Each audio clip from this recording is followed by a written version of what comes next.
Pozdrav ekipa, dobrodošli na još jedan sat matematike. Danas radimo redoslijed izvođenja računskih radnji. Idemo se prvo podsjetiti kako smo to radili kada smo u jednom zadatku imali izbrajanje i oduzimanje. Pa evo na primjer, 6 plus 9 minus 5 jednako. Što ćemo prvo rješavati? Kada imamo zadatak u kojem imamo više računskih radnji, rješavamo redom, ako su to samo zbrajanje i oduzimanje. Dakle, rješavamo prvo 6 plus 9, ostatak prepisujemo. 6 plus 9 je 15 i minus 5 smo prepisali. Sada ponovno računamo. 15 minus 5 je 10. Ako su u zadatku zbrajanje i oduzimanje, računamo po redu. A što ako u zadatku imamo zagradu? 6 plus u zagradi 9 minus 5. Vi znate da ako imamo zagradu, uvijek prvo rješavamo ono u zagradi. Sve ostalo prepisujemo. Dakle, 6 plus ćemo prepisati, riješiti ono što je u zagradi i nastaviti sa zadatkom. 6 plus 9 minus 5 je 4.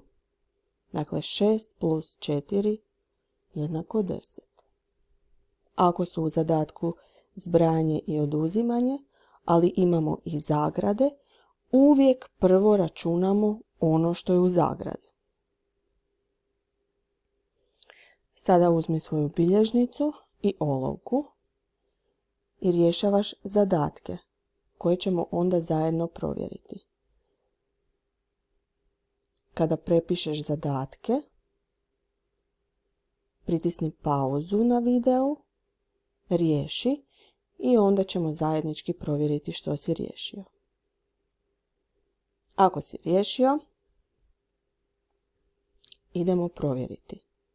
Dakle, 74 minus u zagradi 26 plus 19 plus 54. Prvo rješavamo naravno zagradu. 74 minus smo prepisali. 26 plus 19, to je 45. Riješili smo prvo zagradu i prepisali smo još plus 54. Sada više nemamo zagradi, pa rješavamo redom. 74 minus 45 je 29 i plus 54 prepišemo. 29 plus 54 je 83. 16 plus 38 minus u zagradi 63 minus 51. Ponovno, prvo ćemo riješiti zagradu. Sve ovo prije zagrade prepisujemo. 16 plus 38 minus, a 63 minus 51 u zagradi nam je 12. Dakle, ostalo nam je 16 plus 38 minus 12. Sada, budući da više nemamo zagrada, rješavamo redom.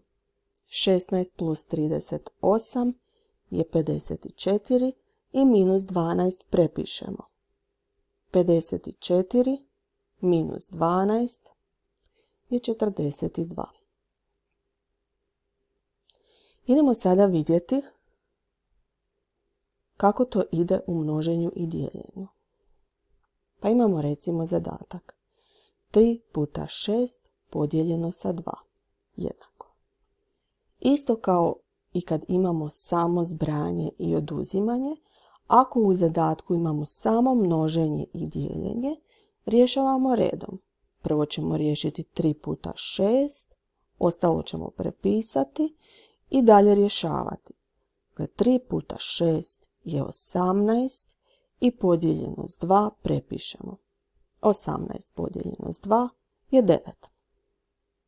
Ako su u zadatku množenje i dijeljenje, računamo po redu. Također isto kao u zbrajanju i oduzimanju. Ako u zadatku imamo samo množenje i dijeljenje i imamo zagrade, uvijek prvo rješavamo zagradu. Pa ako nam je zadatak 3 puta u zagradi 6 podijeljeno s 2, prvo ćemo riješiti ono što nam je u zagradi. 6 podijeljeno s 2, to je 3. 3 puta prepišemo i napišemo rješenje zagrade 3. 3 puta 3 je 9. Ako su u zadatku množenje i dijeljenje, ali imamo i zagrade, uvijek prvo računamo ono što je u zagradi. Pa idemo ponovno pokušati riješiti par zadataka u bilježnicu. Prepiši zadatke, pritisni pauzu na videu, riješi zadatke, ponovno pusti video i provjeri kako si riješio. 5 puta otvorena zagrada, 8 podijeljeno sa 4, zatvorena zagrada, podijeljeno s 2 jednako. 2 puta 9 podijeljeno, otvorena zagrada, 12 podijeljeno sa 4, zatvorena zagrada jednako. Ako si riješio, možemo provjeriti. U prvom zadatku, naravno, prvo rješavamo u zagradi. 8 podijeljeno sa 4. 8 podijeljeno sa 4 je 2, a ovo sve ostalo prepisujemo. 5 puta rješenje iz zagrade, odnosno 2, i još prepišemo podijeljeno s 2. Sada opet nemamo više zagrada, pa rješavamo redom. 5 puta 2 je 10, podijeljeno s 2 prepišemo.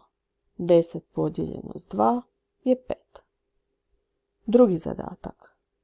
Opet moramo riješiti prvo zagradu. U zagradi nam je 12 podijeljeno sa 4. 12 podijeljeno sa 4 je 3. Pa sve do zagrade prvo prepisujemo. 2 puta 9 podijeljeno sa rješenjem iz zagrade, odnosno brojem 3. Sada kada nemamo više zagrada, rješavamo redom. 2 puta 9 je 18, podijeljeno s 3. 18 podijeljeno s 3 je 6. Idemo sada još malo zakomplicirati stvari. Imamo zadatak. U voćarnici su bile 3 kutije s jabukama. U svakoj kutiji je bilo 10 jabuka. Prodavačica je iz jedne kutije uzela 2 jabuke. Imamo 3 kutije, u svakoj kutiji je 10 jabuka. Prodavačica je iz jedne kutije uzela 2 jabuke. Koliko je jabuka ostalo u kutijama? Prvo moramo izračunati koliko je ukupno bilo jabuka u sve 3 kutije. Pa to je vrlo jednostavno. Ako imamo 3 kutije i u svakoj kutiji imamo 10 jabuka, to računamo 3 puta 10 jednako je 30. Prodavačica je uzela 2 jabuke. Dakle, od ukupnog broja oduzmemo broj 2, odnosno 30 minus 2, jednako je 28. Odgovor, u kutijama je ostalo 28 jabuka. Umjesto ova dva računa možemo zapisati jedan račun. 3 puta 10 i još minus 2. Jednako je 30 minus 2 jednako je 28. Najprije smo množili, a zatim oduzimali. Imamo još jedan zadatak. Mama ima 3 sina. Dala im je 30 kuna da podijele između sebe tako da svaki sin dobije jednaku svotu novca. Najmlađi sin već je imao ušteđenih 6 kuna. Imamo 30 kuna, a najmlađi sin ima još 6 kuna ušteđenih. Pitanje je koliko najmlađi sin sada ima novaca. Prvo moramo izračunati koliko je svaki sin dobio novaca. 30 kuna podijeljeno na 3 sina je, svi znate, 10. Najmlađi sin je dobio 10 kuna i imao je svojih 6 kuna, što znači da sada ima 10 plus 6 jednako je 16. Odgovor, najmlađi sin sada ima 16 kuna. Umjesto ova dva računa, također možemo napisati samo jedan. 30 podijeljeno s 3 plus 6 jednako je 10 plus 6 jednako je 16. Najprije smo dijelili, a zatim zbrajali. Moraš zapamtiti da ako u zadatku ima više računskih radnji, i zbrajanje, i oduzimanje, i množenje, i dijeljenje, najprije uvijek množimo i dijelimo, a tek onda zbrajamo i oduzimamo. Ostale računske radnje prepisujemo pa računamo redom. Zapiši u bilježnicu. Pritisni pauzu ako ti je prebrzo. Imamo zadatak. 40 minus 10 podijeljeno s 2 jednako. Prema ovom pravilu koje smo malo prije rekli, ako u zadatku imamo više računskih radnji, moramo paziti da prvo uvijek množimo ili dijelimo, a tek onda zbrajamo ili oduzimamo. Pa imamo li u ovom zadatku množenje ili dijeljenje? Imamo. To je 10 podijeljeno s 2. Dakle, prvo ćemo izračunati 10 podijeljeno s 2, a ostalo ćemo prepisati. 10 podijeljeno s 2 je 5. Znači 40 minus smo prepisali i pišemo rezultat dijeljenja, odnosno broj 5. Sada, kada imamo samo dva broja, lagano izračunamo. 40 minus 5 je 35. Sljedeći zadatak. 11 plus 2 puta 7 jednako. Imamo li u ovom zadatku množenje ili dijeljenje? Imamo. 2 puta 7. Dakle, prvo računamo množenje, a ostalo prepisujemo. Prepišemo 11 minus, a 2 puta 7 izračunamo, to je 14. 11 plus 14 jednako je 25. Sljedeći zadatak. 18 podijeljeno s 2 minus 7 jednako. Što ćemo ovdje prvo računati? Ovdje ćemo prvo računati dijeljenje, odnosno 18 podijeljeno s 2. 18 podijeljeno s 2 je 9 i prepisujemo minus 7. 9 minus 7 jednako je 2. 64 minus 3 puta 8 jednako. Što ćemo ovdje prvo računati? 3 puta 8, naravno. 64 minus prepišemo, a 3 puta 8 izračunamo 24. 64 minus 24 jednako je 40. 21 podijeljeno s 3 plus 50 jednako. Ovdje prvo računamo 21 podijeljeno s 3. To je 7 i plus 50 prepisujemo. 7 plus 50 jednako je 57. Pa ponovimo. Ovdje imamo malo duži zadatak. 5 plus 4 minus 4 plus 2 puta 3 jednako. Što ću ovdje prvo rješavati? Pregledam zadatak i vidim da osim zbrajanja i oduzimanja imam i jedno množenje. Obavezno ću prvo pomnožiti. Sve ostalo prepisujem. Dakle, najprije množimo. 2 puta 3 je 6. Pa prepisujem 5 plus 4 minus 4 plus rezultat množenja, odnosno broj 6. Kad sam dobila ovakav zadatak, gdje imam samo zbrajanje i oduzimanje, računam redom. 5 plus 4 je 9. Ostalo prepisujem. Minus 4 plus 6. Pa ponovno, redom. 9 minus 4. 9 minus 4 je 5 i prepišem plus 6. 5 plus 6 jednako je 11. Što se događa ako imam sve 4 računske radnje, i zbrajanje i oduzimanje i množenje i dijeljenje, ali imam i zagrade?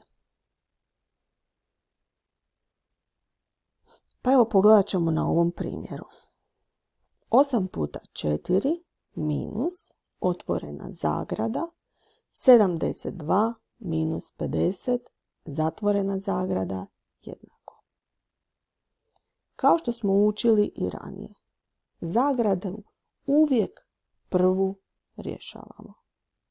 Bez obzira što imamo i množenje u ovom zadatku, njega ćemo rješavati kasnije. Dakle, uvijek prvo rješavamo zagradu. Ostatak prepisujemo. 8 puta 4 minus rezultat iz zagrade mi je 22. Sada imam množenje i oduzimanje u zadatku. Prema pravilu koje smo učili danas, rješavam uvijek prvo množenje. Dakle, prvo ću riješiti 8 puta 4. Ostalo ću prepisati. 8 puta 4 je 32. Prepišem minus 22. 32 minus 22 jednako je 10. Zapamti, u zadacima najprije računamo što je u zagradi. Kad smo to riješili, gledamo je li imamo možda negdje množenje i dijeljenje. Pa onda rješavamo to. I tek na kraju zbrajamo i oduzimamo. Sada uzmi crvenu bojicu i u bilježnicu prepiši ove 3 rečenice. Dakle, najprije računamo ono što je u zagradi, zatim množimo i dijelimo i na kraju zbrajamo i oduzimamo.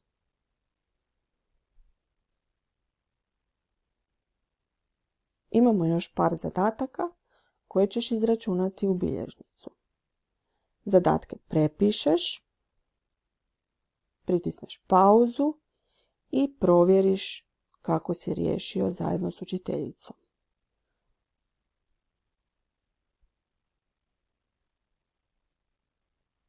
Prvi zadatak. 35 podijeljeno s 5 plus 93 jednako.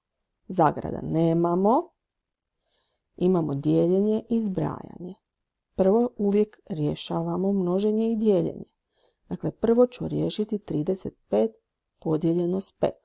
To je 7 i plus 93 prepišem. 7 plus 93 jednako je 100. Drugi zadatak. 87 minus 5 puta 6 jednako. Zagrada nemam, imam oduzimanje i množenje. Prema pravilu, prvo ću množiti.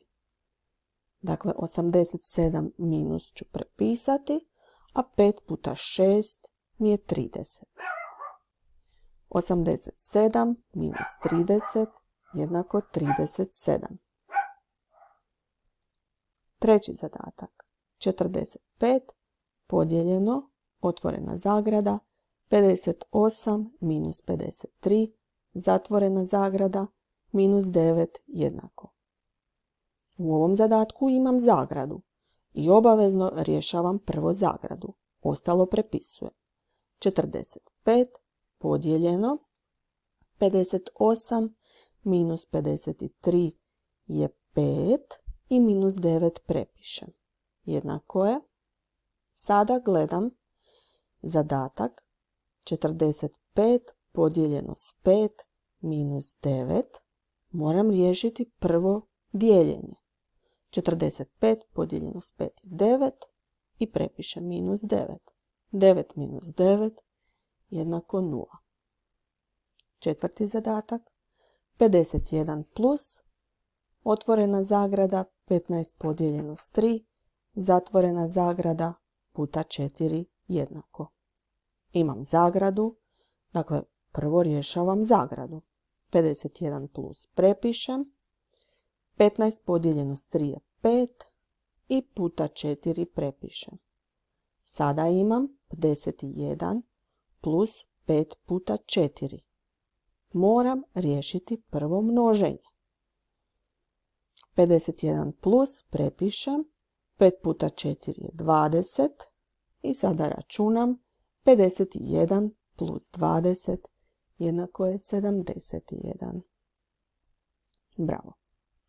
Tvoj zadatak danas je još riješiti udžbenik na 79. strani. Nadam se da ovo nije bilo preteško. Sretno!